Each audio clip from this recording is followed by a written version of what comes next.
السلام علیکم ورحمت الله وبرکاته.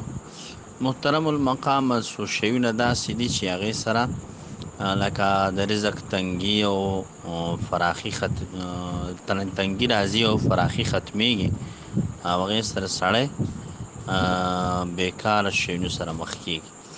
یو په هغې کې دا چې سړی دا کپړې بدلوي نو په ولاړه باندې پرتوګ اچول. دویم نمبر چې دی په ولاړه باندې وړوکي اودس ماتول.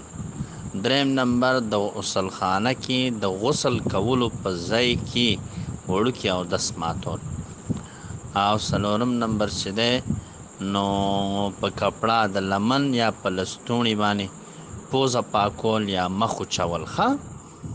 او دا شیونه چې دي دا سړي باندې لکه بیکاره اثر غورځوي.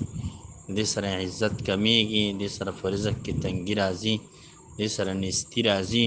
نو دې نه ځان ساتل پکار دي. او پاتې شوه دکه چې دا یو سړی اوبه څکي او څه اوبه ورته پاتې شي، باقي ترېنه پاتې شي او دا توی کړي نو دې باندې نیستي راځي که نه. نو دا مې چېرته نه دي لیدلي، خو دا به د ځان نه خبروي ښه.